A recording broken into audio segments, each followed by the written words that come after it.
Good afternoon.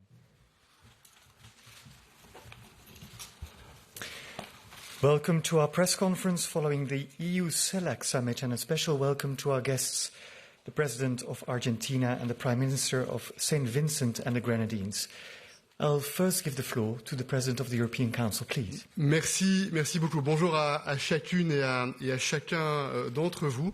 Et nous nous présentons devant vous avec le sentiment du devoir accompli et le sentiment que c'est une page prometteuse, optimiste qui s'ouvre dans les relations entre les pays de l'Amérique latine et des Caraïbes et l'Union européenne. Nous avons, il y a quelques instants, Union européenne et CELAC marqué notre accord sur une déclaration qui est ambitieuse, qui couvre un champ vaste pour notre coopération future.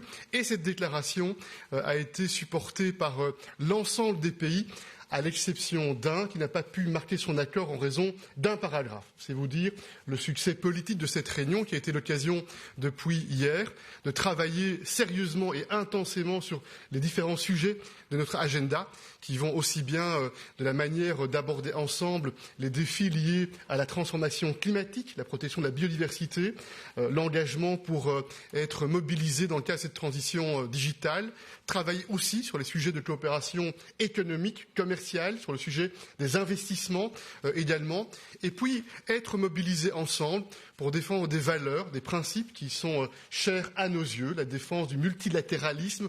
Nous souhaitons un monde multipolaire basé sur le droit, basé sur les principes de la Charte des Nations Unies, les principes de souveraineté, et l'ensemble de ces thèmes ont pu faire l'objet de dialogues, d'échanges approfondis, et puis au terme de cette réunion, de décisions qui sont prises au travers de cette déclaration ambitieuse pour l'avenir. Alors, vous le savez, ça faisait 8 années que nous n'avions pas eu l'occasion de nous retrouver ensemble autour d'une même table, et nous sommes absolument convaincus, c'est un message qui a été partagé de manière générale, qu'il n'est plus question à l'avenir d'attendre une fois encore 8 ans pour se retrouver. Au contraire, ce sommet est l'occasion de donner une nouvelle dynamique, un nouvel élan aux relations entre l'Union européenne et l'Amérique latine, et c'est en ce sens qu'il a été décidé de mettre en place un mécanisme permanent de coordination, et il a été décidé que tous les 2 ans, nous tiendrons ce sommet au plus haut niveau.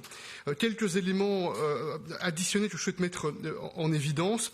Ce sommet a aussi été l'occasion, et c'est important, de multiplier les rencontres bilatérales, parce qu'en plus des délivrables de ce sommet, il y a l'engagement à la fois des États membres de l'Union européenne avec les États du CELAC de mobiliser des partenariats, des projets concrets, de développer des capacités d'investissement, et en particulier, il y a un thème qui est essentiel, qui touche directement aux ressources naturelles, aux chaînes d'approvisionnement. C'est un sujet qui est très important aux yeux de l'Union européenne, mais pas seulement, et nous voyons bien qu'il y a une grande capacité de développer davantage de partenariats opérationnels en respectant des principes importants pour l'Union européenne, c'est-à-dire la qualité des investissements, mais aussi en respectant cette idée qu'il faut des partenariats justes, des partenariats équitables, avec des capacités de développement positif pour les pays qui sont concernés au sein de l'Amérique latine et des Caraïbes. C'est un des points très importants qui a été mis en évidence. On a bien compris les messages, et je pense qu'on a aussi donné un certain nombre d'engagements sur ce sujet qui est extrêmement essentiel. Enfin, je ne veux pas être très long, parce que vous aurez l'occasion de regarder cette déclaration, mais je ne peux pas clôturer ces quelques mots sans non seulement remercier chaleureusement nos collègues, et spécialement Ralph Gonzalez, président en exercice du CELAC, mais également le prédécesseur Alberto Fernandez, vous remercier pour l'étroite coopération, pour l'amitié, pour la confiance entre nous, qui nous a permis de réussir à aller de l'avant et à valider cet important programme commun pour l'avenir. Et puis je ne peux pas non plus me présenter devant vous aujourd'hui sans vous dire mon immense satisfaction de pouvoir annoncer, après c'est vrai, des discussions qui ont été intenses sur le plan européen, que nous venons au départ du Coreper d'aboutir à un accord de principe sur les accords post-Cotonou. C'est une excellente nouvelle qui pourra être formalisée juridiquement avant la fin de la semaine, et je voudrais rendre un hommage appuyé à la présidence rotative espagnole, au Premier ministre Pedro Sánchez, parce que c'est un premier résultat tangible, très opérationnel. Il y en a d'autres et il y en aura encore d'autres, et c'est aussi un signal vis-à-vis de nos amis en Amérique latine et dans les Caraïbes. Nous avons évoqué ce sujet beaucoup depuis hier et aujourd'hui, et je me prends devant vous aujourd'hui avec cette excellente nouvelle, et je pense qu'on doit tous pouvoir s'en réjouir. Et puis, je termine avec un Un mot plus personnel, c'est inhabituel et j'espère que nos collègues ne nous en voudront pas. C'est la dernière conférence de presse à mes côtés pour mon porte-parole avec qui je travaille depuis plus de 8 années et je souhaiterais simplement lui dire merci Barent. Merci à vous. Merci, Monsieur le Président.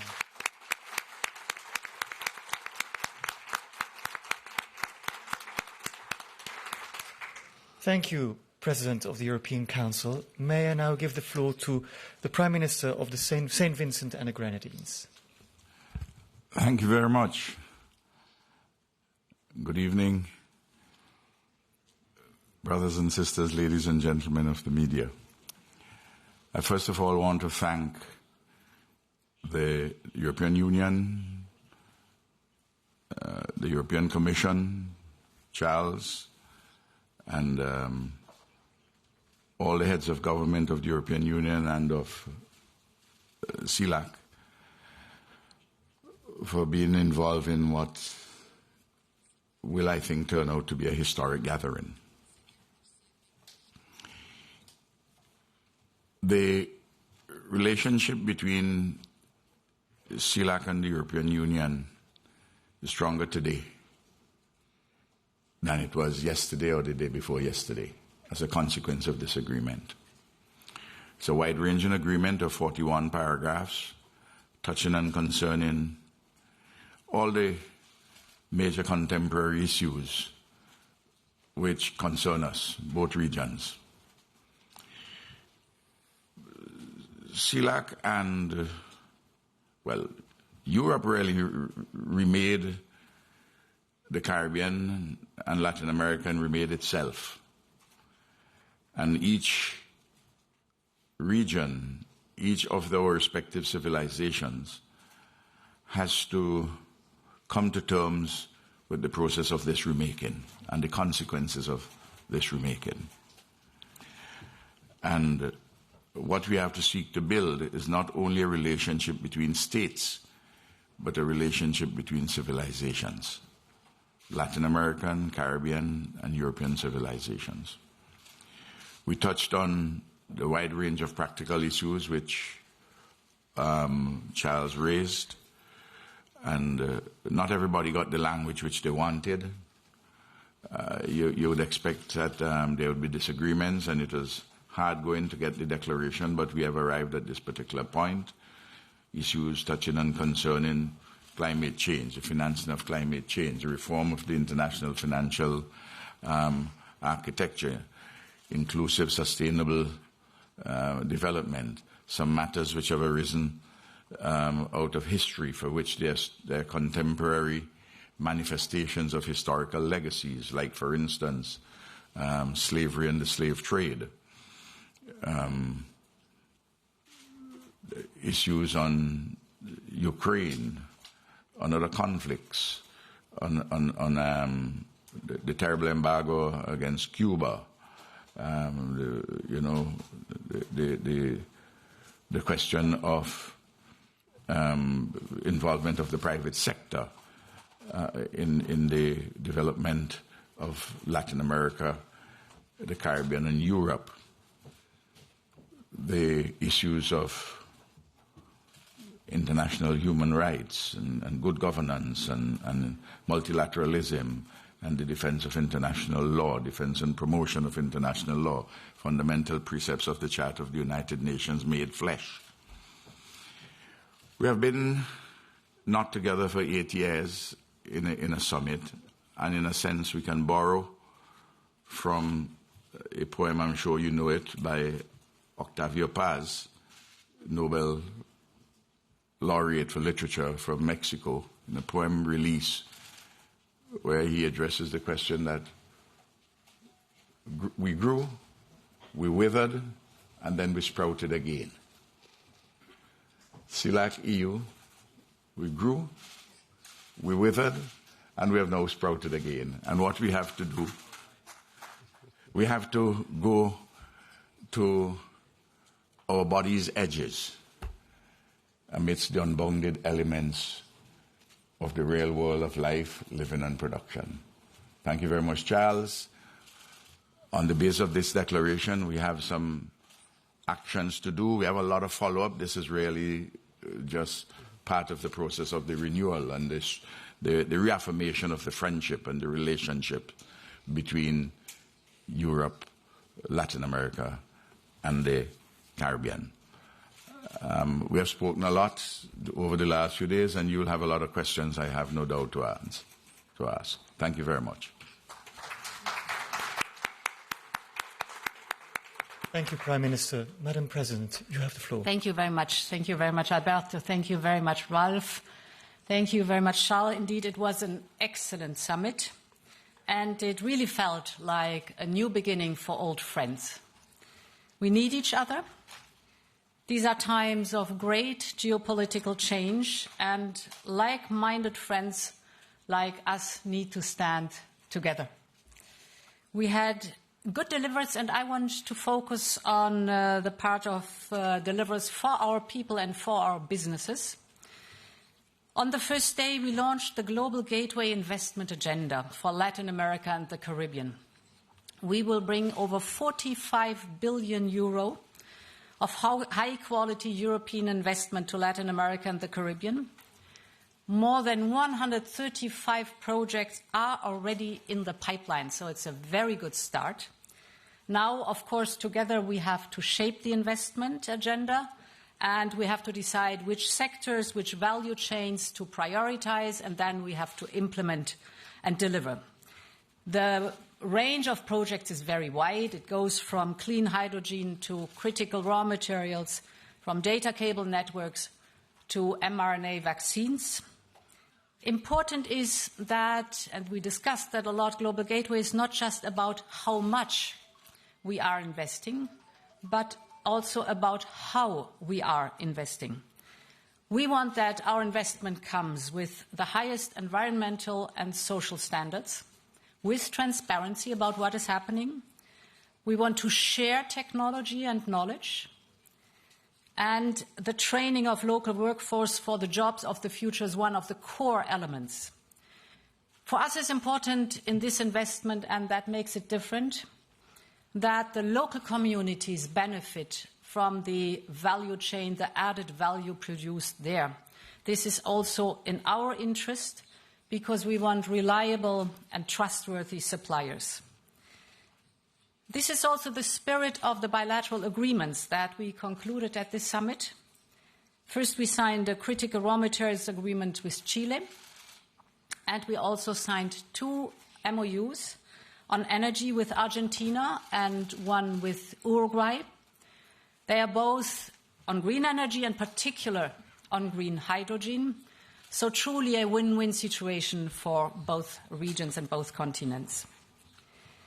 My second point is on the trade agreements. I am very confident, especially after these 2 days, that in the coming months we will be able to wrap up the negotiations with Mercosur. Our ambition is to settle any remaining differences as soon as possible and to conclude by the latest by the end of this year. And I am also confident that we will conclude the negotiations on the modernized EU-Mexico agreement in the following months. I also welcome strongly the good news on the post-Cotonou agreement. We finally made it. It was a lot of negotiations, but now we found an agreement among the member states, and we will manage to sign it soon. My final point is on the global impact of Russia's war against Ukraine. I am deeply concerned about Russia's move to terminate the Black Sea Grain Initiative, despite the efforts of the United Nations and Turkey. The risk is that it brings food insecurity to so many vulnerable countries across the globe. The European Union will, with all means, continue to work to ensure that food security for vulnerable people is given. As you know, we have complementary the solidarity lanes. More than 45 million tons of grain, oilseed and other products have been exported via the solidarity lanes. The Black Sea Grain Initiative added another 35 million tons. So we will for sure continue bringing agri-food products out of Ukraine to the global markets via the solidarity lane, but it is important that the blocking of the Black Sea is stopped and that the export via the Black Sea can keep on going. We discussed a lot, of course, the fact that everybody wants this war to end. And peace needs to be just and enduring, and it needs to be centered. And the core has to be the UN Charter. We discussed the importance of the UN Charter explicitly. It is the common ground for us. It is there for every single country with the international law, and it is in all our interest to be very strong on protecting the international law and protecting the UN Charter. In this spirit, we have discussed, and it was, as I said, an excellent beginning for new friends to have a new tradition every 2 years to meet with CELAC. Thank you very much. Thank you, Madam President. Al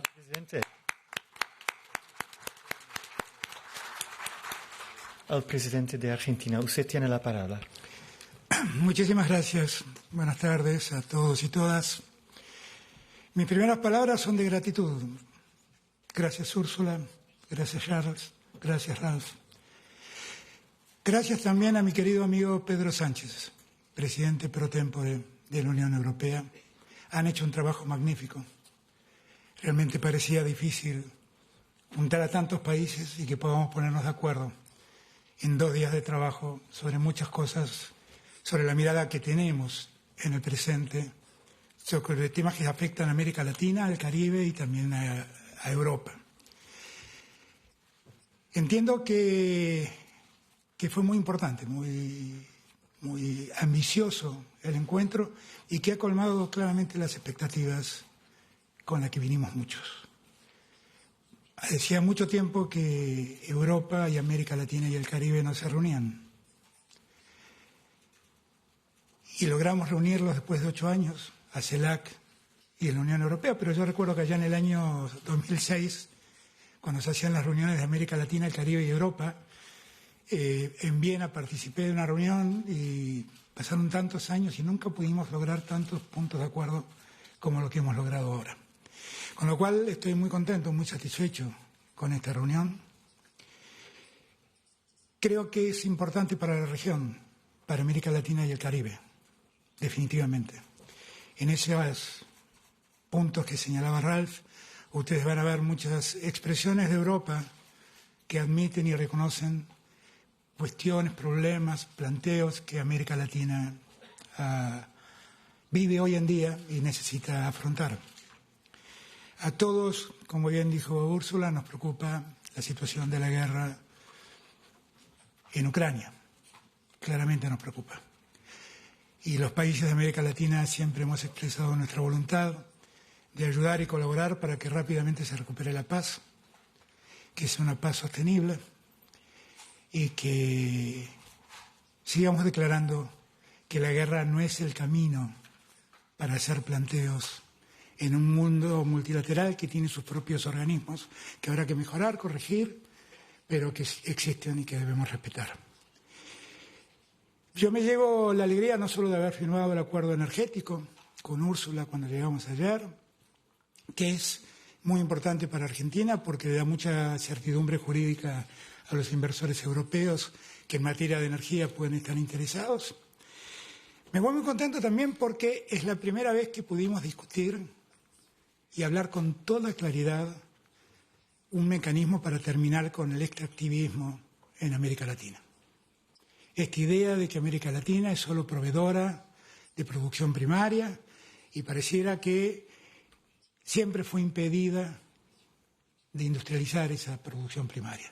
Y es la primera vez que con todas las letras pudimos hablar del extractivismo sin culpas, medio en broma, medio en serio. Diego demandó 5 siglos, pero finalmente lo conseguimos, lo hemos conseguido. Y que nosotros finalmente podamos pensar el producto de nuestra tierra, el producto de nuestra minería, pudiendo agregarle valor y contando con la inversión europea, es para nosotros muy importante y muy alentador. Es tan alentador también haber podido tener el diálogo franco, donde siempre encontramos un punto de contacto con Europa y que tiene que ver con el respeto a la democracia, al Estado de Derecho y a la plena vigencia de los derechos humanos. Sobre estas bases, que son muy sólidas en nuestros países y que nosotros valoramos tanto, hemos llegado a estos acuerdos. Yo vuelvo a agradecerles a todos ustedes el esfuerzo, a mi querido amigo Pedro Sánchez, que ahora está en campaña, por eso no nos está acompañando, pero que ha sido tan importante a la hora de convocarnos. Él sabe cuánto lo queremos en América Latina, él sabe cuánto lo respetamos en América Latina y también en el Caribe. Y entendemos el porqué de su ausencia. Gracias a todos y todas, muy contento con este acuerdo, gracias por el esfuerzo y gracias por la hospitalidad que nos han brindado acá en Bruselas. Muchas gracias.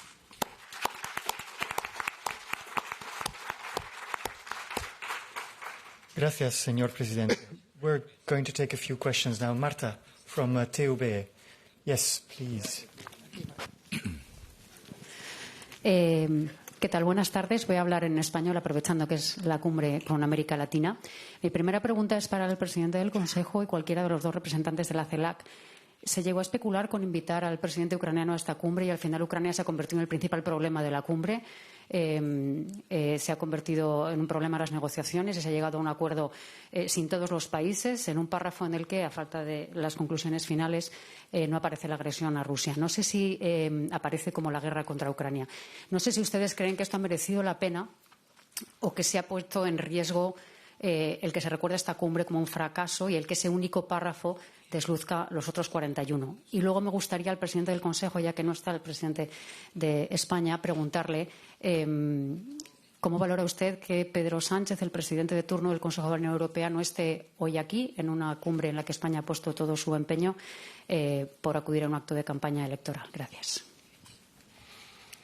Non, deux points. Le premier élément, la position de l'Union européenne s'agissant de la guerre contre l'Ukraine, elle est bien connue. À chaque Conseil européen, on a l'occasion de réaffirmer avec force et précision la détermination et l'unité de l'Union européenne s'agissant de la défense et de la protection des intérêts de l'Ukraine et de la condamnation de la Russie. Et vous verrez dans la déclaration, puisque vous allez en prendre connaissance, j'imagine, puisqu'elle a été maintenant validée par le CELAC et par l'Union européenne, vous verrez dans cette déclaration qu'il y a bien effectivement un certain nombre de points qui sont exprimés en lien avec cette situation qui impacte le monde dans son entier, dans son entièreté, dans sa globalité. Et vous verrez aussi qu'il y a une forte détermination qui est partagée de défendre les principes du multilatéralisme et d'un ordre mondial fondé sur des règles. Et c'est tout à fait essentiel. Et puis, vous l'avez compris, je l'ai indiqué en début de réunion, nous sommes extrêmement satisfaits d'avoir pu dégager une position très forte de 60 pays. 60 pays autour de la table, Union européenne et CELAC. Et j'ai simplement noté avec mon collègue qui était le coprésident pour ce sommet, Ralph Gonzalez, que seulement un pays n'a pas pu marquer son accord en raison d'un paragraphe. Quand on mesure bien quelles sont les nécessités d'efforts, de négociations et de compromis pour mobiliser un accord sur un agenda international aussi fourni que celui qui était sur la table pour ce sommet, on voit bien que c'est un succès, c'est une grande réussite. Et ça a été possible grâce à nos équipes diplomatiques, mais grâce aussi au leadership et à la confiance entre nous, la capacité que nous avons eue, pas seulement aujourd'hui et hier, mais depuis un certain temps déjà, d'engager, de s'écouter, de comprendre les sentiments, les impressions, les convictions, et chacun a pu très sincèrement défendre ses points sur le sujet. Et puis le dernier point, s'agissant du Premier ministre espagnol, moi encore une fois, je l'ai fait d'emblée, souligner la forte implication non seulement du Premier ministre espagnol, mais de l'ensemble des équipes diplomatiques, parce que c'est un travail de longue haleine, cette préparation de ce sommet entre l'Union européenne, les pays du CELAC, et puis on vient de le voir encore il y a quelques instants. Non seulement on dégage un accord sur cette déclaration commune, c'est essentiel, et puis j'ai eu le plaisir d'annoncer cet accord sur la situation post-Cotonou. Vous savez, ça faisait des mois qu'on avait des difficultés à l'intérieur de l'Union européenne sur le sujet. Ça faisait des mois que nous essayions de dégager des consensus entre nous, et je me réjouis que la détermination, la ténacité de l'équipe espagnole qui préside l'Union européenne sous l'autorité du Premier ministre Sanchez ait permis de dégager cet accord qui sera formellement mis en œuvre juridiquement avant la fin de la semaine. Next question, Paula, yes, from TV Globo in Brazil. Paula. Hi, good evening. It's O Globo newspaper in Brazil. Oh. Just correcting, sorry. Good evening. So thank you for doing this. I would like to ask, during his speech here, President Lula said that the negotiation of the agreement between the Mercosur and the European Union should be based on trust and not on threats. He also said that the defense of the environment should not be an excuse for protectionism. I would like to ask the Europeans on stage mainly, of course, others could also comment, are you threatening the Mercosur countries? And are you using the environment as an excuse to protect your economies? Thank you. Yo puedo contestar, pero for you the question. No, I'm ready to say a few words, and this is absolutely clear, and just also the spirit during this summit that threatening is not the way we are working on the EU side. We do not have any hidden agenda. We are extremely transparent, and we would like to strengthen the economic and the trade ties with Latin America and the Caribbean. And the President of the Commission has very well explained where we stand and what are our common goals. And I'm absolutely convinced that this high-level meeting today and yesterday was a great occasion, a great opportunity to listen to each other, to better understand what are the concerns on both sides, because there are concerns on both sides for this agreement. And I'm absolutely convinced that we share the same priorities, especially concerning the defense of the biodiversity, the importance to address seriously climate change. And one important topic we discussed today and yesterday is related to the financing, because we understand very well that the current financing system is not fair, and that's why we are absolutely determined to work together. Also, because there will be important political moments in the months to come, especially at the level of the United Nations, in order to try to make sure that all the countries across the world are assuming their responsibilities, what we are doing on the EU side, because it is absolutely true that for many years on the EU side we think that we need collectively to be serious in addressing climate change and the consequences. And many colleagues in Latin America and Caribbean, they share and they are absolutely committed, and they can see every day the consequences of this climate change topic and this climate change issue. ¿Puedo agregar algo? Permiso. Yes, go ahead and then I will conclude. ¿Puedo? Go ahead first and then... Gracias. Yeah. No, quiero aclarar dos cosas.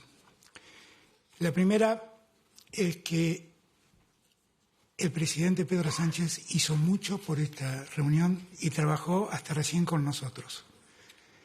Y la verdad nosotros estamos muy necesitados de que vaya a hacer campaña en España para preservar los mejores valores democráticos en España. Así que, lejos de molestarnos, estamos muy contentos que esté haciendo eso. Respecto de Lula, quiero dejar en claro algunas cosas. Todos saben de mi amistad y saben que trabajamos muy en común en este punto con el tema de la Unión Europea. La verdad es que yo creo que a partir de la llegada de Lula a la presidencia de Brasil, hemos podido retomar un diálogo razonable con la Unión Europea. Hubo un momento en que en Brasil no hubo respeto por la Amazonia, y eso fue una queja de la Unión Europea y de países como la Argentina. No fue un planteo de la Unión Europea solo, fue también un planteo de la Argentina.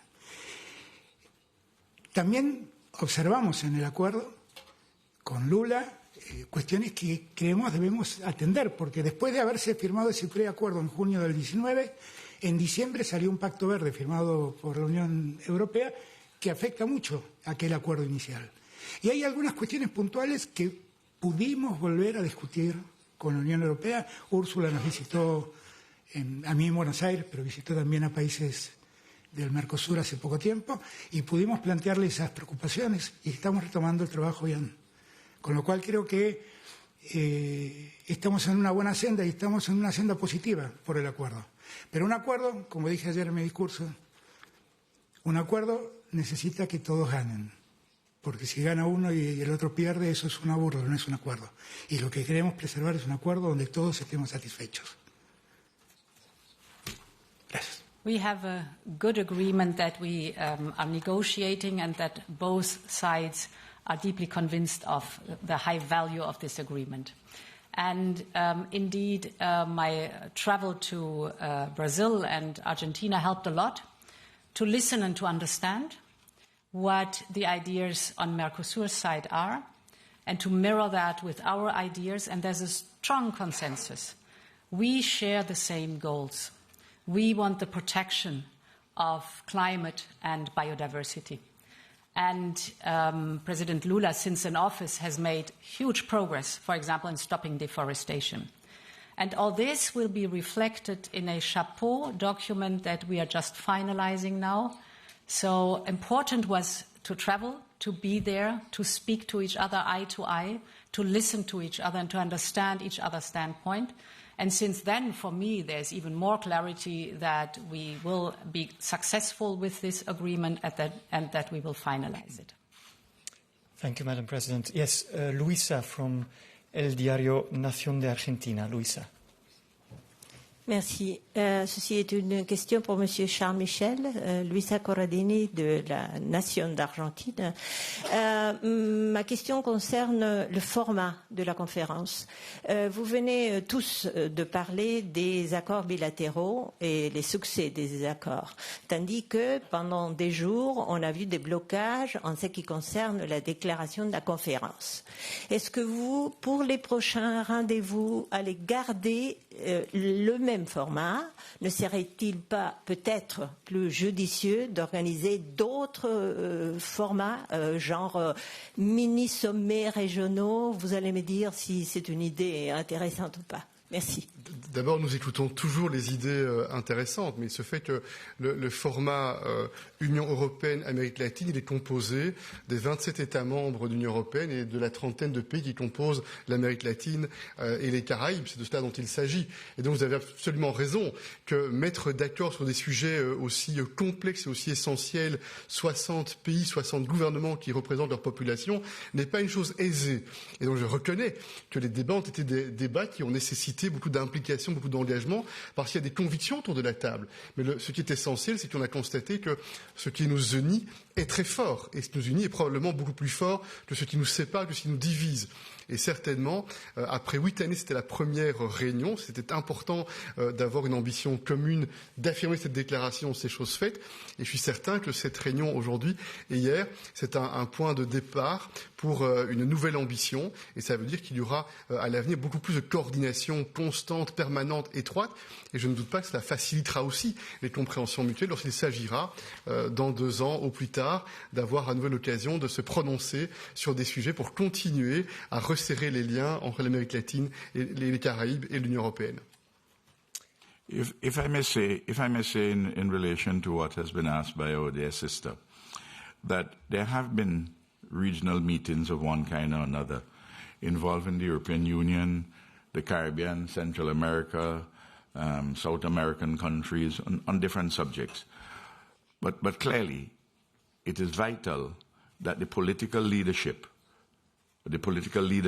in Latin America and the Caribbean and the European Union to give life and direction and meaning to this relationship at the highest level. You have to meet from time to time. It's a terrible thing that we hadn't met for 8 years.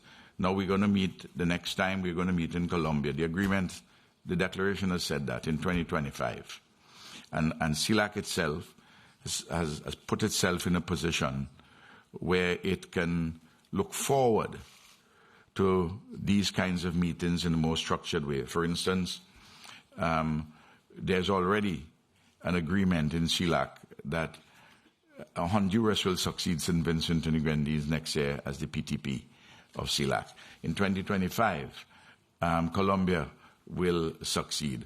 Here, we had a meeting with the Troika, the immediate past PTP of CELAC, then myself, Honduras, plus one, the chair of CARICOM, of the Caribbean Community. But what this meeting has been about is to provide leadership. If I may just say something which connected with one of the questions which was asked earlier in relation to climate change.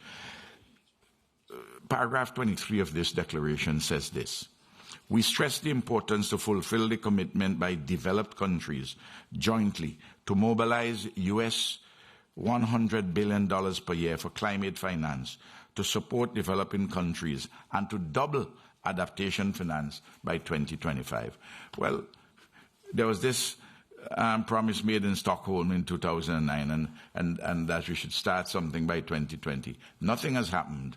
Now we are having the 27 countries of the European Union saying, hey, we are going to push and do something about this. Now, this is an important declaration. Now, we have to work through details on these matters. And there's several other such paragraphs.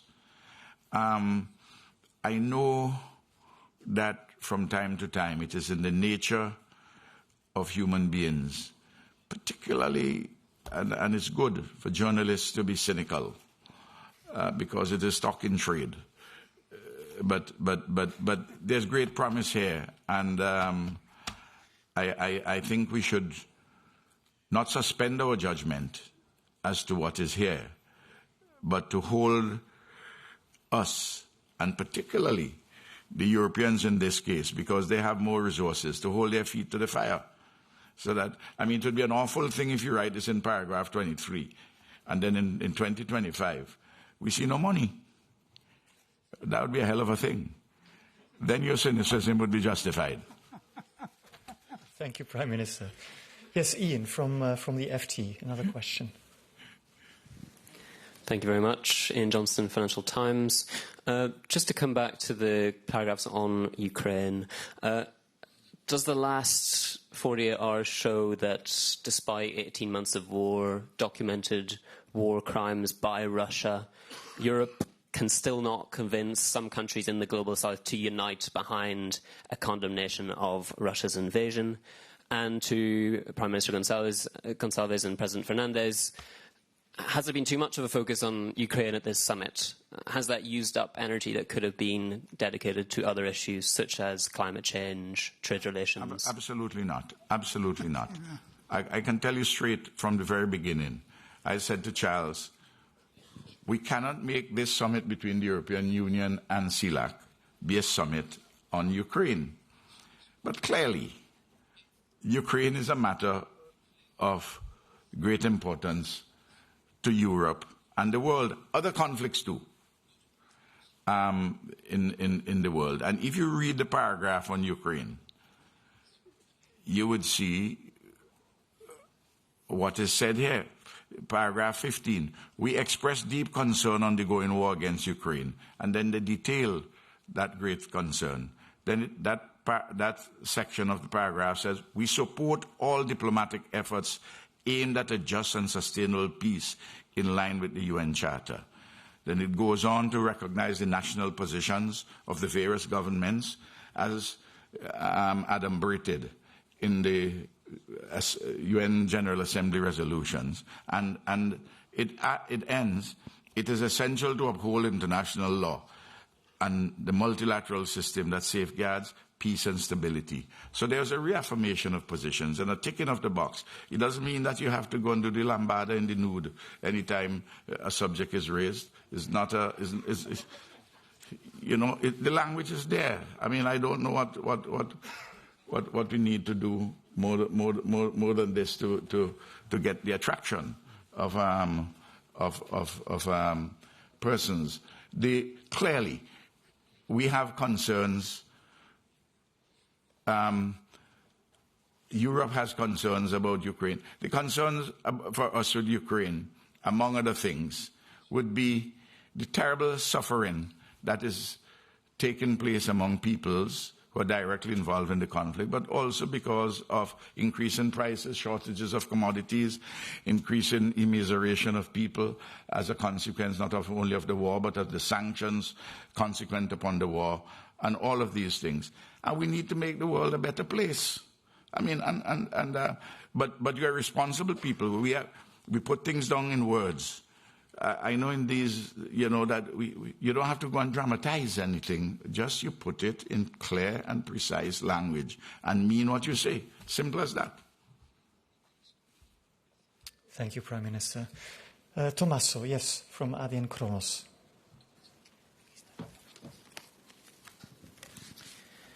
Yes, good afternoon, Tommaso Gallovati in Kronos, Italy. It's just a question, I apologize to go back to the war in Ukraine, but given that Cardinal Matteo Zuppi is being received to the White House, if I'm not mistaken, do you see, a movement towards a deal or something similar to a solution for the war? Because we are heading slowly towards the US elections of 2024. Thanks. You want to address that question to whom exactly, Tommaso? Peut-être deux choses, et ça fera le lien aussi avec la question précédente. D'une part, l'Union européenne soutient la formule de paix juste présentée et proposée par le président Zelensky parce qu'elle se fonde sur la Charte des Nations Unies, sur la souveraineté territoriale de l'Ukraine, premier élément, et parce qu'elle se fonde sur l'idée de la justice. L'idée qu'on doit rendre des comptes quand des actes extrêmement graves au regard du droit international sont commis, et c'est la position de l'Union européenne. Et pour le reste, je ne vais pas m'exprimer au nom de qui que ce soit d'autre que l'Union européenne. C'est un premier élément, et nous coordonnons nos positions très étroitement, vous le savez. Par exemple, dans le cadre du G7, nous avons des coordinations très étroites sur ce sujet. Puis, deuxième élément, pour rebondir sur la question précédente, je crois qu'il est essentiel, et votre question nous permet de le dire avec beaucoup de clarté, d'affirmer l'unité et la détermination sans faille de l'Union européenne s'agissant de la guerre contre l'Ukraine, vous l'avez compris. Mais c'est aussi très essentiel de noter que nos amis d'Amérique latine et de Caraïbes défendent avec nous le droit international, l'ordre fondé sur des règles, et disent, cela vient d'être fait, le sujet de l'Ukraine est un sujet de sécurité pour l'Europe et pour le monde. C'est un sujet de sécurité globale, c'est de cela dont il s'agit, c'est extrêmement important que ce soit mis en évidence. Mais ce que je veux vous dire, c'est que le message que nous voulons donner, comme Union européenne, à nos partenaires partout dans le monde, y compris en Amérique latine, dans les Caraïbes, c'est que nous n'oublions pas, nous ne sommes pas aveugles, nous voyons bien qu'il y a beaucoup d'autres défis qui n'ont pas disparu depuis le déclenchement de la guerre contre l'Ukraine.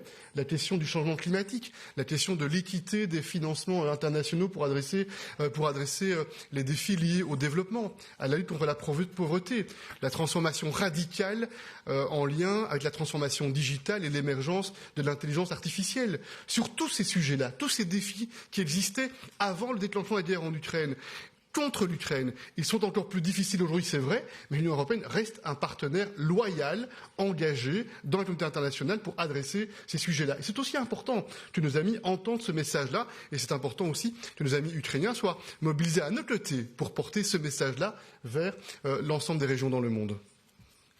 I think all of us, we want peace, and most of all, the people in Ukraine want peace.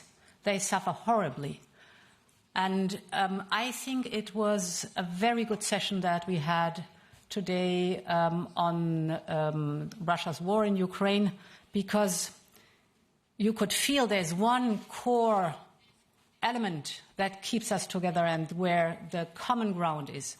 And this is indeed the UN Charter and the international law. And it was born from the ashes of World War II. So it was born out of a terrible experience of war and put together in a system of rules we all subscribed and we all hold dear.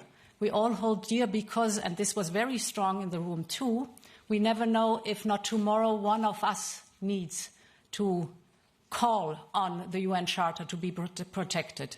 And therefore I think it was a very fruitful and good discussion that we had, clarifying that we want a just and lasting peace and that we have the common ground with the UN Charter and with the international law.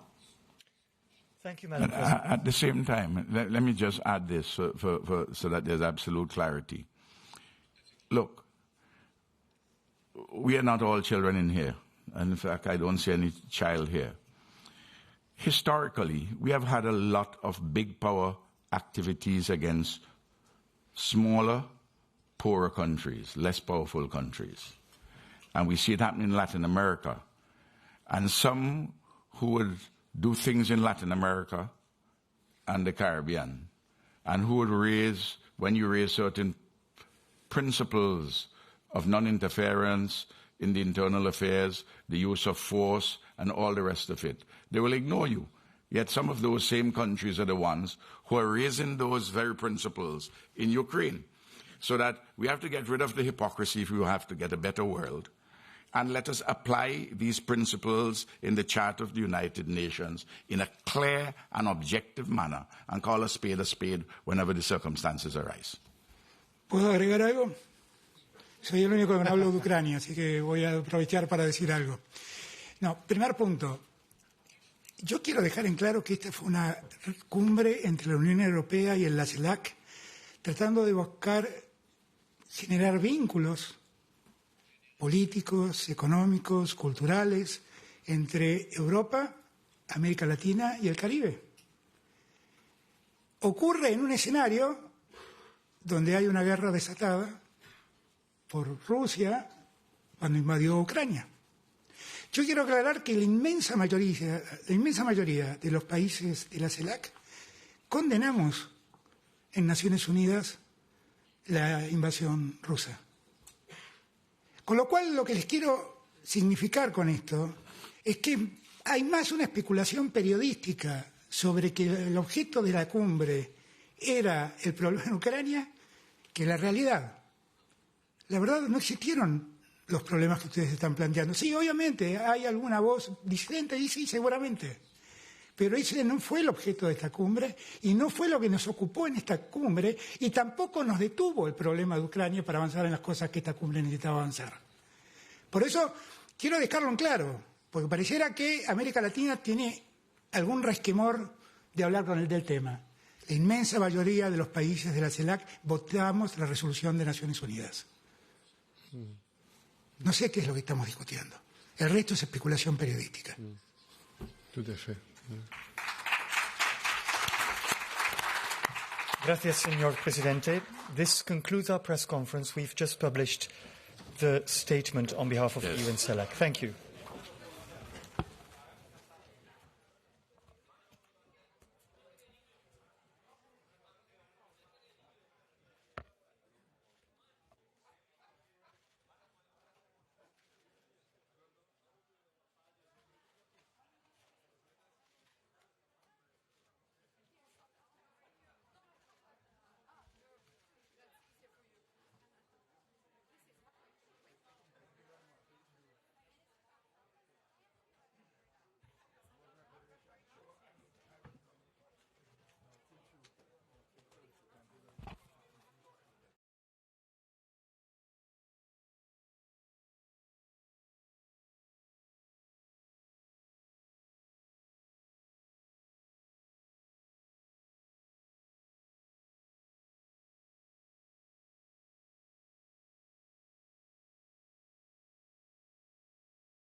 Économique, commerciale, sur le sujet des investissements également, et puis être aux relations entre l'Union européenne et l'Amérique latine. Et c'est en ce sens qu'il a été décidé de mettre en place un mécanisme permanent de coordination. Il a été décidé en évidence. Ce sommet a aussi été l'occasion. Et c'est important de multiplier les rencontres bilatérales par temps. Et nous voyons bien qu'il y a une grande capacité de développer davantage de partenariats opérationnels en respectant des messages. Et je pense qu'on a aussi donné un certain nombre d'engagements sur ce sujet qui est extrêmement essentiel. Enfin, je ne veux pas être très long sur l'exercice du CELAC, mais également le prédécesseur Alberto Fernandez. Vous remercier pour l'étroite coopération. C'est un premier résultat tangible, très opérationnel. Il y en a d'autres et il y en aura encore d'autres. Et c'est aussi un signal vis-à-vis de nos amis depuis plus de 8 années. Et je souhaiterais simplement lui dire merci Barent. Merci à vous. Merci, Monsieur le Président. For being involved in what will, I think, turn out to be a relationship between CELAC and the European Union is stronger today. National financial architecture, inclusive, sustainable development, some matters on Ukraine, on other conflicts, on the terrible fundamental precepts of the Charter of the United Nations made flesh. We have been flesh. We have been not together for 8 years in a summit. Thank you very much.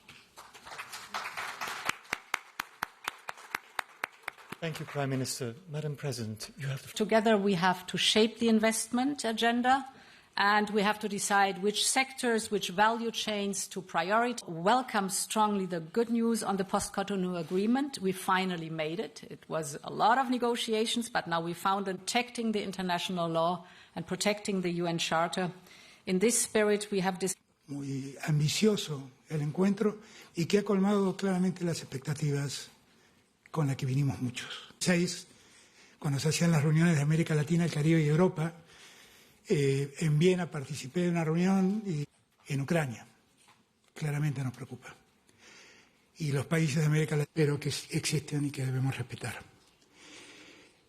Yo me llevo la alegría Du Premier ministre espagnol, moi encore une fois, je l'ai fait d'emblée, souligner la force. Will be reflected in a chapeau document that we are just finalizing now. D'avoir une ambition commune, d'affirmer cette déclaration, ces choses faites. Et je suis certain que cette